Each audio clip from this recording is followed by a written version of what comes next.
deixa eu começar fazendo uma pequena introdução do Gustavo e algumas informações que eu peguei nas bios. E eu sei que o Gustavo é professor associado de estudos românicos e estudos de cinema na Universidade Duke, né, na Carolina do Norte, se não me engano, nos Estados Unidos. E entre 2020 e 2023, o Gustavo foi diretor, né, no Duke Amazon Lab, que é uma instituição que promove diálogos interdisciplinares, interculturais e multilingües sobre a Amazônia. Projeto super interessante, tem várias palestras que aconteceram, estão disponíveis para quem quiser acompanhar, eu já vi algumas. E a investigação do Gustavo se concentra especialmente no cinema latino-americano, na produção cinematográfica, etnográfica e indígena, e em questões relacionadas com a teoria dos meios, ecologia e os conceitos de espaço e territorialidade, entre outras variáveis desses temas que, enfim. E nos últimos anos, os trabalhos do Gustavo foram publicados em vários locais, incluindo The Journal of Latin American Cultural Studies, New Cinema, Journal of Contemporary Film, e na antologia Latin American Documentary Film in the New Millennium, publicado pela Palgrave, né, em 2016. E o livro, né, o livro mais recente do Gustavo, Documentary Filmmaking in Contemporary Brazil, publicado pela Oxford University Press em 2019, ganhou o prêmio Antônio Cândido de melhor livro na área de humanidades, concedido pela Associação de Estudos Latino-Americanos, a LASA, né? E, bom, na palestra de hoje, o Gustavo vai falar sobre o tema Viagens, Voragens e Banzeiros, a imersão na floresta amazônica e a natureza dos meios. Eu não sei se continua o mesmo título ainda, às vezes muda, mas, de qualquer forma, é com imenso prazer que eu passo a palavra para Gustavo.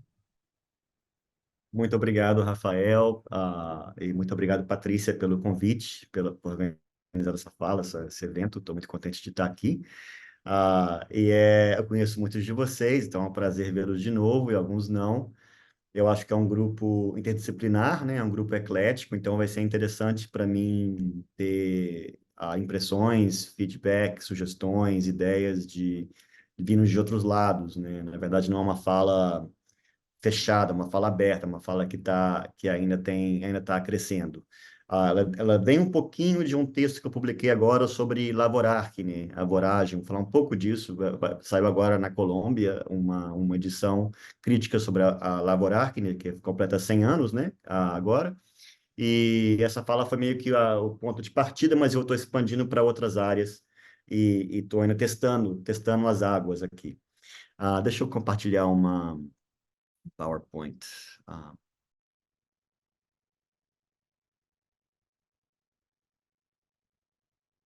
dá para ver, gente? Ok. Ah, então, eu quero começar com a Voragem, com esse romance do José Eustáquio Rivera, né, de 1924, no epílogo do qual se cita um telegrama oficial que informa o leitor sobre o destino do protagonista e de seus companheiros que estão perdidos na floresta. Após 5 meses de buscas, afirma o telegrama, nenhum rastro deles foi encontrado. A imersão na floresta literalmente consome os viajantes. Los devorou la selva, acrescenta a mensagem numa frase célebre, né, desse romance.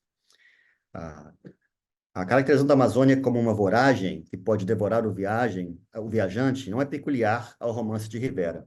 Ao contrário, é um tema elaborado reiteradamente em uma vasta constelação de relatos, com ilustrações tanto em romances como no registro da não-ficção.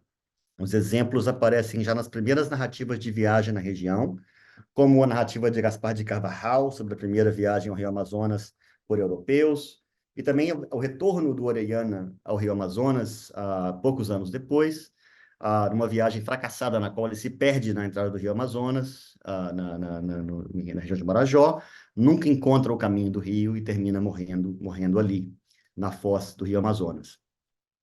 Os exemplos não se restringem ao passado e incluem relatos contemporâneos de autores que parecem não compartilhar nada com os primeiros exploradores, como é o caso de Eliane Brum, que, de uma perspectiva ambientalista e feminista, elabora sua própria versão da voragem sob o nome banzeiro, palavra de origem indígena que se refere ao lugar onde o rio fica bravo e pode facilmente nos tragar. Após uma primeira ida à região para cobrir uma matéria, a Amazônia capturou Eliane Brum em seu banzeiro e acabou absorvendo-a completamente. Ela abandonou a sua vida cômoda em São Paulo e se deixou consumir por um lugar que a faz sentir permanentemente fora do lugar. Cito: toda a minha vida se transfigurou e nem mesmo o casamento sobreviveu ao transe. Altamira, o Xingu e a Amazônia não me deram uma casa. Não significou para mim alcançar o lugar ao qual eu realmente pertenço. Ao contrário, nunca mais me senti em casa em lugar algum. Ainda que atualizado, o tema da imersão na voragem é também preservado aqui em sua mais recente versão, entre outras variações contemporâneas.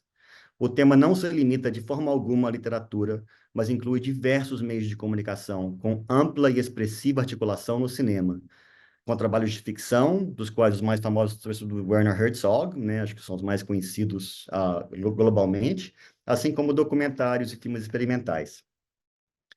Apesar das variações de detalhes e intenções, uma multiplicidade de textos e filmes se assemelham a retratar a viagem à Amazônia como a entrada em um redemoinho que ameaça a integridade física, moral, cognitiva e existencial do viajante metropolitano. Seria bastante fácil descartar essa versão da floresta como nada mais do que um clichê colonial. O discurso que atribui desordem e misantropia à natureza tropical é, sem dúvida, cúmplice de uma ótica colonizadora, e poderíamos oferecer vários exemplos que são comprometedores. No início do século XX, por exemplo, Euclides da Cunha observou que a Amazônia era um mundo inacabado e sugeriu que a sua paisagem, constantemente alterada por inundações anuais dos rios, desafiava a razão e a cartografia.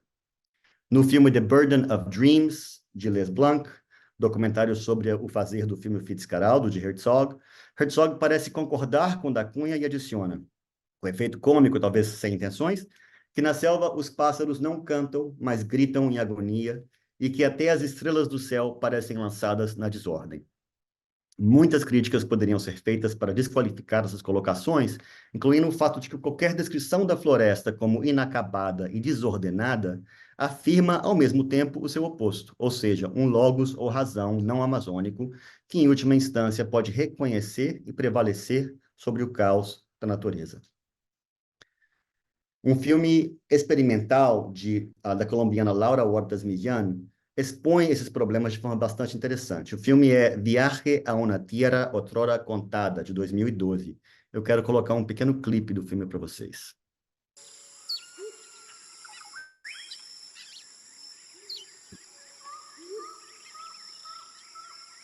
Je me trouvais dans un nouveau monde.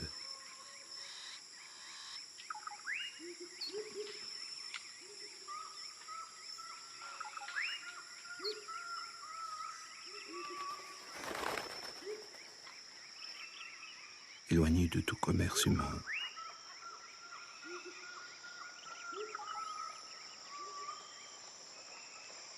Dans un labyrinthe de lacs, de rivières et de canaux qui pénètrent en tous sens une forêt immense que seul rendent accessible.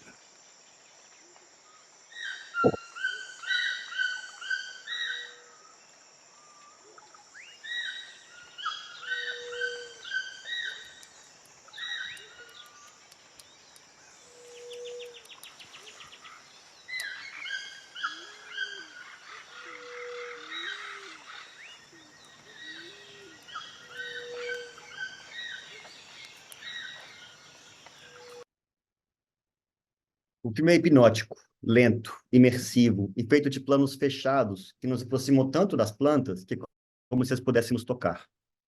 Acompanhando essa visualidade tátil com que o filme entra no espaço da vegetação, a voz quase sussurrada do narrador nos convida a uma aproximação maior, enquanto descreve um labirinto de lagos, rios e canais, em um espaço supostamente livre de todo o comércio humano. O filme, porém, é filmado não em uma floresta, mas em uma estufa, em um jardim tropical na França. O edifício da estufa é uma estrutura feita de concreto, metal e vidro. Com um elaborado formato geométrico, o prédio possui grandes alas suspensas no ar, a vários metros acima do solo. O desenho e a engenharia da estufa acentuam o artifício da natureza tropical, essa natureza, entre aspas, que literalmente flutua livre de conexão com a Terra. O texto narrado é feito de citações de narrativas de viagem, muitas delas do século XVI ao século XVIII, de Hans Staden a Charles de La Condamine, e os sons da floresta contidos aqui são também tirados de arquivos sonoros da Europa. Nenhum deles são gravados diretamente de nenhuma floresta. De certa forma, o natural aqui é mostrado como uma construção, né? Viagem aponta ao fato de que a natureza tropical é, pelo menos em parte, produto de processos históricos. A inclusão do som de ondas em um momento inicial do filme e o fato de estarmos em uma estufa aludem à história de viagens de exploração e ao tráfico de plantas, que desde o século XVIII abasteceram os novos jardins botânicos da Europa. O fato é que muitos naturalistas foram financiados por jardins botânicos, né? Muitos deles como Bates, né? A Wallace, que forneciam plantas e também escreveram livros importantes que formularam a imaginação do tropical e construíram o que a Nancy Stepan chama de uma gramática visual da tropicalidade. O próprio título do filme de Huertas, não, uma história, é uma viagem a uma terra outrora contada, alude a uma experiência de contato com o trópico que ocorre sob o signo da repetição, na qual as imagens de um vasto arquivo de relatos supostamente feitos de novidades, de experiências únicas, de descobertas, se repetem, se citam, se reciclam, girando em torno de si mesmos. Embora o filme possa parecer rejeitar as narrativas de imersão de forma completa, ele não faz. Na verdade, esse filme, considerado em relação ao trabalho da Laura Huertas como um todo, marca o início da aventura dessa cineasta na selva, na floresta. Nos anos depois desse filme, ela fez várias viagens, né, à Amazônia colombiana, estabeleceu uma relação muito forte com Cristóbal Gómez Abello, que nós vemos aqui num dos filmes do Labirinto, que é uma pessoa de etnias indígenas misturadas, que vive e trabalha na região de Letícia, e realizou várias obras, instalações e filmes bastante imersivos depois desse filme.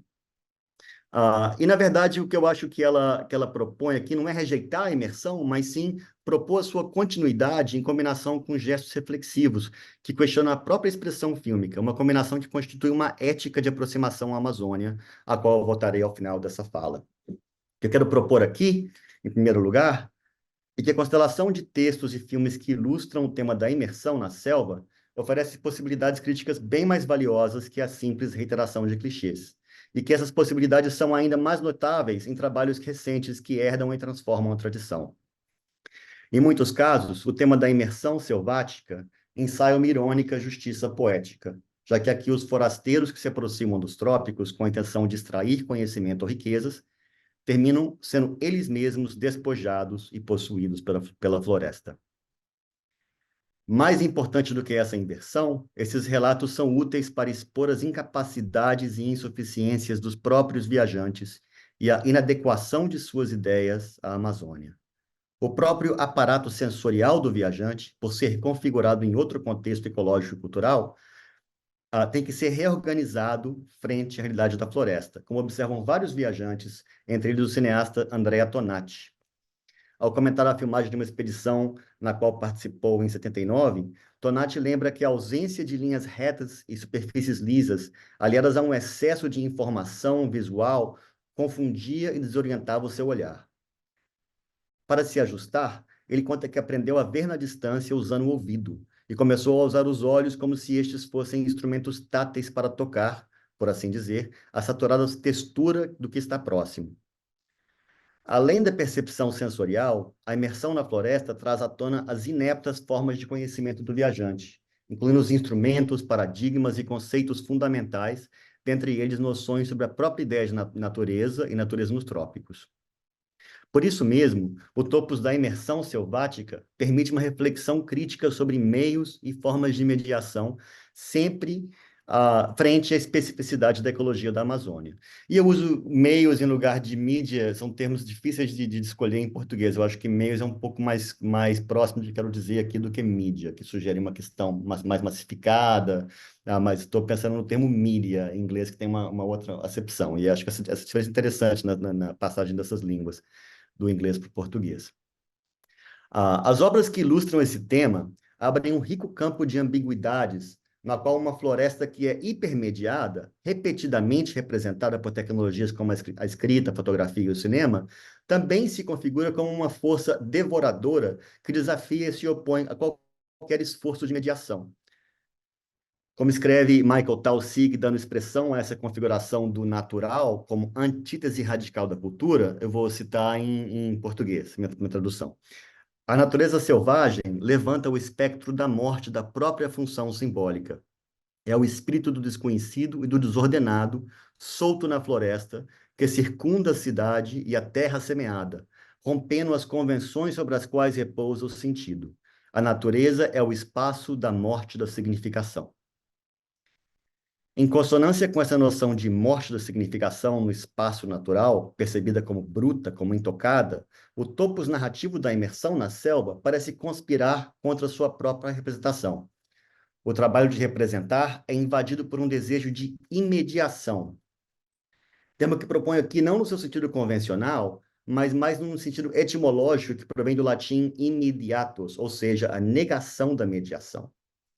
Como se quisessem tornar o seu objeto palpável, os relatos parecem querer entregar ao leitor ou espectador a intensidade do contato com a floresta. A prosa labiríntica e emaranhada de alguns romances da selva torna o ato de ler análogo a entrar numa selva. A própria escrita parece trabalhar contra si mesma, produzindo uma linguagem vertiginosa. No romance de Rivera, por exemplo, com o qual comecei essa fala, um narrador febril perde o controle da narração e a voz narrativa é invadida por outros personagens, em alguns momentos até mesmo pelos mortos e pela selva. Eliane Brum reconhece que na escrita é um instrumento de exclusão e violência, ao mesmo tempo em que busca escrever de outra forma, emulando o estilo do banzeiro e da não linearidade. Por exemplo, os capítulos do livro da Eliane Brum são desordenados, né? Eles não têm ordem linear, sugerindo um tipo de banzeiro, né? E a própria prosa é bastante estendida, tem uma certa desordem, no qual motivos e personagens retornam, e nem sempre de forma particularmente agradável, quando meus estudantes reclamaram muito desse texto recentemente, por um certo excesso de desordem assim, do texto. Os filmes de Herzog põem em prática uma lógica de produção na qual o risco da autodestruição é necessário para a criação da arte. Ainda que os filmes estejam carregados de simbolismo, até um pouco cafona no seu simbolismo, eu acho, o método de produção mobiliza um realismo corporal tão radical que a diferença entre representação e representado desaparece. Não basta mostrar o esforço do Fitzcarraldo, por exemplo, na selva, de pôr um barco por cima de uma... Você tem que passar um barco por cima de uma montanha de verdade, passar meses e meses fazendo uma tarefa desse tipo, para que a obra possa realmente emerger nesse colapso do simbólico e do real, de certa forma. Além de Herzog, inúmeros outros filmes foram feitos em situações extremamente adversas na floresta, como o caso do Andrea Tonati, por exemplo, e tem estéticas imersivas que evocam essa entrada na mata, como vimos no caso do filme da Laura Waters-Millan, ainda que feito numa estufa. Dentro do mundo diegético nas narrativas, é comum a elaboração de um processo de imediação, na qual os elementos mediadores, as interfaces entre o sujeito e o entorno, fracassam gradualmente, deixando o protagonista fatalmente exposto. Para recontar alguns passos dessa fenomenologia, o processo pode começar com a desorientação e a perda do rumo. A sobrecarga de informações sensoriais é confusa e ininteligível. Os viajantes tropeçam no perigo ingenuamente e não encontram comida. John Hemming, historiador e explorador britânico, que em um momento foi também o presidente da Royal Geographical Society, conta que, seja nos primeiros séculos de exploração colonial ou no presente, não é incomum que viajantes saiam da floresta pálidos, com as roupas rasgadas e as botas desintegradas, e suas peles cobertas por picadas de insetos, espinhos e arranhões infectados. Na sua forma mais radical, a experiência leva a uma violação gradual da interioridade dos sujeitos, assolado por febres, e a possibilidade de desaparecer sem deixar rastro é uma conclusão plausível. Essa lógica não se restringe ao campo das artes ou mesmo da narrativa. A floresta se apresenta como uma força imediadora, uma potência que devora as mediações da cultura em diversos outros registros. Tornou-se um lugar comum da arqueologia do século XX afirmar que, devido a limitações ambientais, a Amazônia impossibilitava o crescimento populacional e qualquer desenvolvimento que convencionalmente se chamaria de civilização. Muito entre aspas, esse termo civilização aqui. Esta posição se consolidou com o livro de Betty Meggers, pesquisadora do Smithsonian, titulado Amazônia, Man and Culture in a Counterfeit Paradise, de 71. Ecoando a observação de Taussig, de que a natureza é o espaço da morte da significação, Meggers apresenta a Amazônia como uma destruidora brutal dos esforços humanos. Mesmo uma civilização transplantada dos Andes para a Amazônia, como ela imaginava ser o caso de Marajó, seria eventualmente reduzida pelas forças ambientais a pequenos grupos de seminômades. Uma série de avanços recentes confirmam que essas ideias se baseavam em preconceitos, na má interpretação de evidências arqueológicas e na falta de entendimento das possibilidades da ecologia da floresta de sustentar a vida. Pesquisas mais recentes revelam evidências de sociedades inimagináveis para Meggers, com populações numerosas vivendo em áreas semi-urbanas, habitadas continuamente por séculos, com sociedades complexas que inclusive demonstravam um sentido de monumentalidade urbana, como aponta Michael Heckenberger, entre outros pesquisadores. Porém, as construções feitas de terra e madeira, e não de pedra, deixaram traços que permaneceram virtualmente invisíveis para pesquisadores até recentemente. Entre as evidências mais sutis da presença humana na floresta é a distribuição de espécies de árvores que sugerem um extenso período de manejo florestal, uma obra virtualmente invisível aos olhos não amazônicos, que até hoje impõe naquele território um modelo de agricultura e agropecuária completamente alienígenas à ecologia daquele lugar. O que parecia selva e natureza intocada se revela como um grande pomar. Problemas de mediação interferem na percepção da floresta. O que é uma selva em estado bruto para alguns, viajantes famintos, pode ser visto por outros como um bosque cultivado por milênios.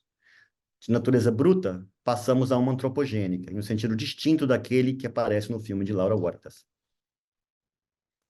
A Amazônia tem muito a dizer aos debates que estão emergindo sobre teoria dos meios, como o trabalho de John Durham Peters, que propõe pensar sobre o meio ambiente e natureza como meios de comunicação, o que ele chama de meios elementais, como as nuvens ou fogo, ou poderíamos dizer a floresta. Em uma intrigante contribuição a esses debates, o livro Wild Blue Media, Thinking Through Seawater, da Melody Jew, argumenta que a teoria dos meios de comunicação gerou um discurso que é, em tese, universal, mas que é, de fato, bastante enraizado no que ela denomina um viés terrestre, que resulta, dentre outras coisas, em uma ênfase na categoria da inscrição, ou seja, nos meios de comunicação que operam como arquivos, preservando rastros e traços que perduram no tempo. Para desestabilizar esse viés terrestre e a sua lógica de inscrição, Ju propõe repensar os meios com um viés aquático, localizando a sua reflexão no mar, onde as condições de mediação têm menos a ver com inscrições duráveis no tempo do que com resíduos e camuflagens. Mais amplamente, o trabalho dela convida o leitor a pensar na especificidade ambiental dos meios de comunicação, com atenção às condições de percepção em determinados ambientes e às técnicas de mediação que são nele possíveis. Eu tenho reservas contra o livro de Ju, que não vou abrir aqui por questões de tempo, mas comparto com a autora o projeto de pensar na relação entre meios e meio ambiente, e creio que a Amazônia é um lugar especial para essa reflexão. Apesar de terrestre, a Amazônia também é um mundo aquático, ou pelo menos um mundo pluvial e fluvial, e um mundo de terra e plantas, em contraste com outros de pedra e cimento. É talvez por isso mesmo que a Amazônia foi elegível para gerações de arqueólogos com viés terrestre, para usar o termo de Gil. Nas terras baixas, a margem entre terra e rio está em constante movimento, enquanto a umidade e a chuva atuam por toda parte. Aqui, a ideia de desaparecer sem deixar rastro não é só uma projeção tropicofóbica ou um leitmotivo narrativo, mas também uma condição real de um ambiente que decompõe e transforma a matéria orgânica em ritmo extraordinário. O problema do desaparecimento de rastros é essencialmente um de mediação, um problema que aponta a um ambiente cuja especificidade ecológica é a resistência à preservação de inscrições, um tipo de antidisco, um antigravador, um apagador de rastros. As condições do ambiente operam ativamente contra certa lógica de preservação, o que obviamente não quer dizer que tudo desaparece. Os viajantes de fora, porém, são analfabetos nesse terreno excessivamente fluido.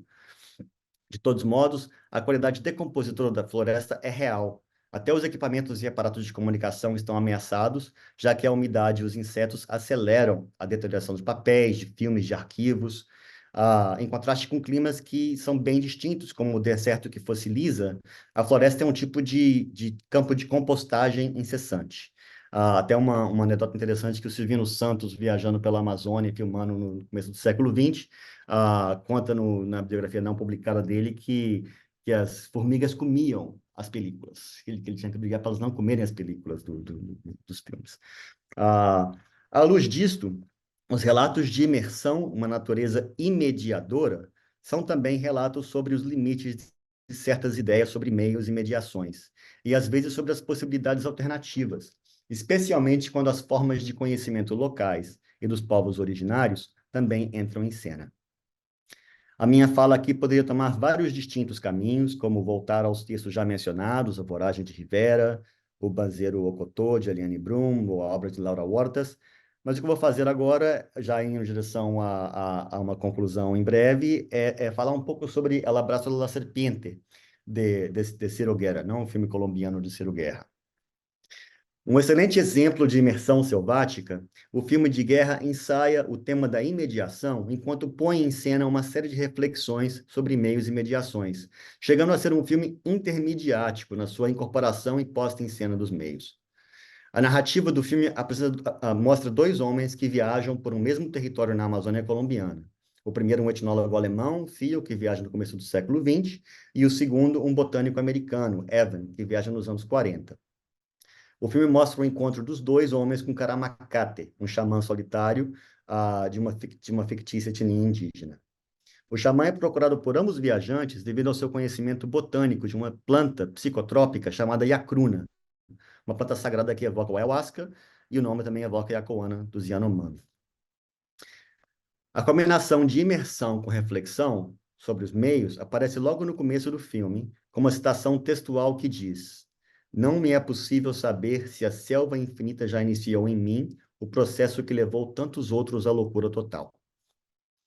Eficientemente, a frase ilustra a imersão radical na selva, mas também a mediação, já que aqui é uma citação, uma referência ao arquivo escrito num filme, ou especificamente um livro do primeiro viajante, que na verdade morre na selva.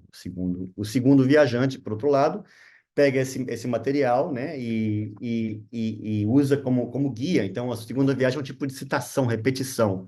Uma repetição que Karamacate reforça no filme, confundindo o nome dos dois viajantes. Esta repetição de imersões por viajantes sucessivos não é só um elemento do filme, mas um fenômeno histórico.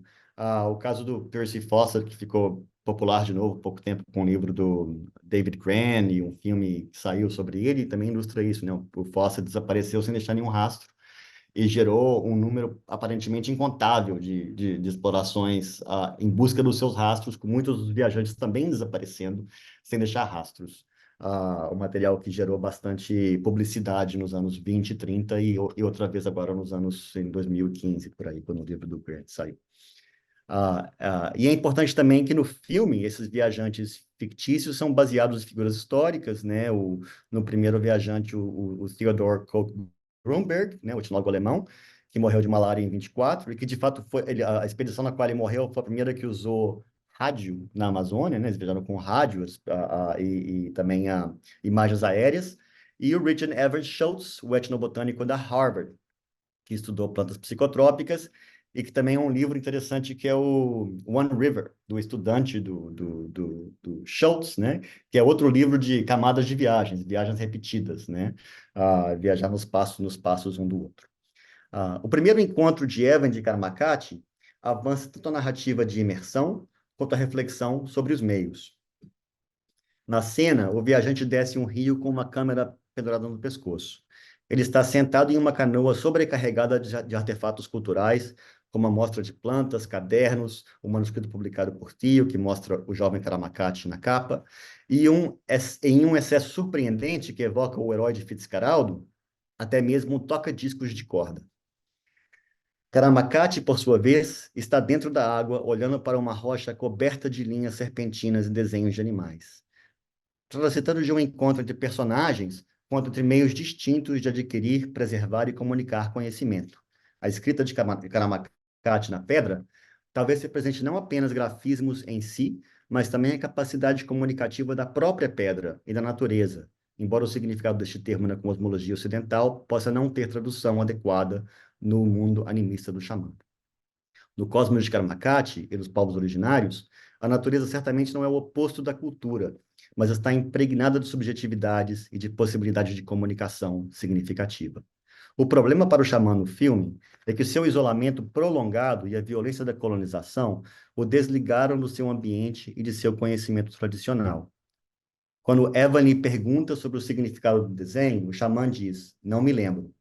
Essas pedras falavam comigo. Elas respondiam às minhas perguntas. A linha está quebrada."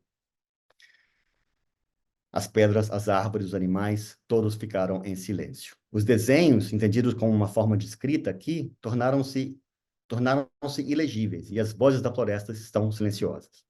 No decorrer do filme, eu vou resumir um pouquinho isso aqui, a gente tem vários caminhos desse filme, o xamã vai, em parte, recuperar a sua memória em diálogo com Evan e com o material midiático do Evan, né? O material etnográfico, o livro, os desenhos e tal. E, por sua vez, o Evan vai ter uma transformação em diálogo com o xamã, o Karamakachi. E vai ser uma viagem de imersão, né? Da forma que a gente tem discutido aqui, na qual o Evan vai abandonar pouco a pouco a sua bagagem, literalmente, né? As coisas foram jogadas no rio, para pegar assim, objetos, jogar eles no rio enquanto eles estão viajando. Até um mapa em um momento, né, que o Karamakachi arranca da mão do Evan e joga no rio, como se ele exigisse que o Evan se perdesse, né? Que ele de alguma forma se desorientasse na viagem. O clímax do filme é a decisão de Karamakachi de dar o Yakruna para o Evan, que naquele momento está sem camisa, visivelmente exposto e vulnerável. Karamakachi prepara um pó com Yakruna e o sopra nas narinas do viajante. O uso de um plano subjetivo neste momento nos posiciona na perspectiva de Evan. É como se nós também fôssemos os iniciados e o filme a nossa visão induzida pelas plantas, ou pela planta. Nessa viagem mediada pela planta e pelo cinema, a câmera voa na floresta e sobe a um plano aéreo, uma visão de cima, que aqui não é uma distância cartográfica, senão uma imersão total do personagem na floresta e da floresta nele através da planta. A planta, por sua vez, é ela mesma apresentada como um meio de comunicação. Um cinema da selva, como Peter Gall discute em um artigo sobre o ayahuasca, que, na verdade, é problemático essa discussão dele, mas a gente deixa de lado um momento. O que se reconhece aqui é que o xamanismo é também uma técnica, uma tecnologia, mobilizados para estender os sentidos e obter conhecimento, e, portanto, um meio de comunicação. Segue-se uma série de imagens celestes e formas abstratas, algumas a cores, sublinhando na economia visual do preto e branco do filme um aspecto extraordinário da visão proporcionada pela planta. Esta não é a experiência de alucinação febril ou de loucura sem esperança do primeiro viajante, mas uma experiência da qual o viajante volta, como diz Karamakachi, inteiro. O filme termina com Evan acordando, iniciando a sua jornada de volta. A proposta expressa na conclusão do filme não é inteiramente nova. Há aqui ecos de um primitivismo que procura em lugares remotos e nas culturas indígenas e originárias os meios para a renovação da cansada cultura metropolitana, uma ilustração do que Amanda Smith chama em seu belo livro sobre literatura e cartografia de uma forma de extrativismo espiritual. Assim mesmo, ao aprofundar e avançar o tema de imersão como uma experiência direta e radical da Amazônia, o filme recruta um arquivo de modelos de viagens anteriores, girando no redemoinho de viagens e voragens da Amazônia, imersão e mediação se enredando nos seus banzeiros. Mas a reviravolta, a meu ver, não é inútil. O que sugere o filme de guerra, assim como o trabalho de Lara Wortas, o ensaio de Eliane Brum e até mesmo o romance de 24 de Rivera, é uma ética de aproximação à Amazônia, na qual a viagem requer, e ao mesmo tempo, uma imersão radical, arriscada, e um questionamento de aparatos mediadores do viajante. Podemos adicionar outros exemplos, cada qual navegando com suas próprias canoas carregadas de bagagem, mas reconfigurando também a relação entre natureza e cultura, entre meios e imediações. Entre voragens e banzeiros, a imersão na floresta amazônica é uma reflexão sobre a natureza dos meios, e esses meios não têm fins. Eu acho que esse é o meu fim.